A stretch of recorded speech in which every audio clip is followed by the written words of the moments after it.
Hi guys, so I've made a poll asking you if you'd like to see some preliminary, trailer videos or first look videos on the stuff that I'm receiving, because burn-in takes quite long. And most of you said yes. So this is the first trailer for FM Acoustic FM300A power amplifier clone. So it's finished burning right now, but I'll have the time for a serious listening session during the weekend. So expect the video review either at the end of the weekend or at the beginning of the next week. Spoiler alert, so far I like what I'm hearing. But now let's do some internal components description. So as you can see, it's a dual mono build. We have exactly the same power amplifiers for left and right channel. We have a big nice toroidal transformer as a power source. It's rated for 400 watts. We have a set of fuses, 2 fuses per channel, here, and here and there, and there's also one common for the whole amplifier integrated with the power plug. What's interesting here is that when I was browsing through the photos of other offers for FM300A clone, I've noticed that there are slight differences in the internal build. Sometimes the fuse is not integrated in the power plug, sometimes it's mounted on the back plate. Another one is the fact that sometimes volume potentiometers, these 2 blue Alps, are not mounted on dedicated PCB, but they are mounted directly to the front plate. I've also noted that sometimes we have different brands of power capacitors, and this small board, this is I would call it a power switching board, because basically it acts like a switch for power supply. Sometimes it's not a small PCB, sometimes it's a kind of black switch with all cables together. Okay, about the caps. These caps are described as LNAV for audio. These are 10,000 microfarads rated for 80 volts.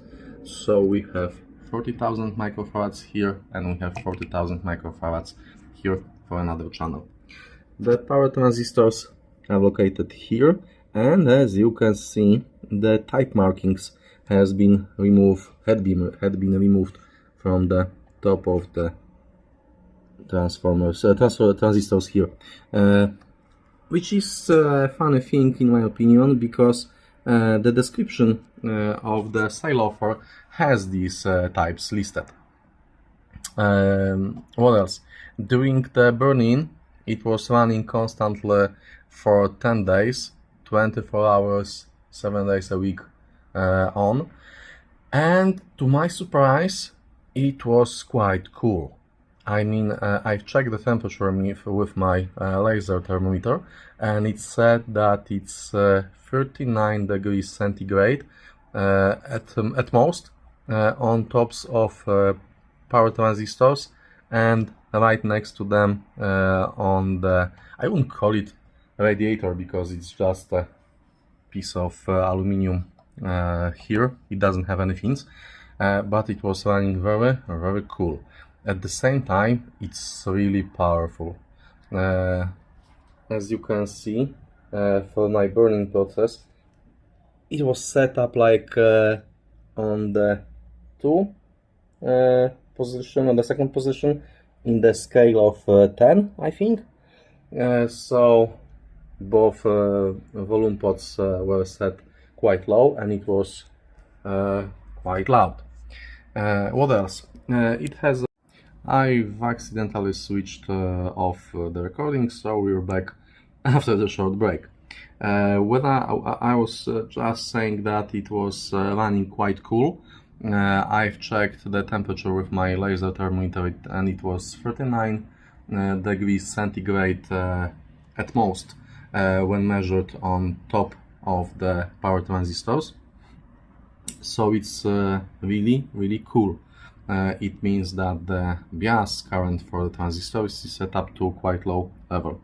Another short impression is that it's really powerful. When I was doing burn-in, it was set on the, let's say, second position out of 10, and it was quite loud with my burn-in speakers. By the way, because I will probably forgot to mention it in full review, the plastic plexiglass front plate comes protected with film, so it's a very nice touch. Okay, let's take a look at the back. It's quite heavy, by the way. Okay, we have one set of RCA inputs, we have two sets of speaker outputs, as I've said, power plug with fuse integrated. And there's one thing, where was it? Yeah, here.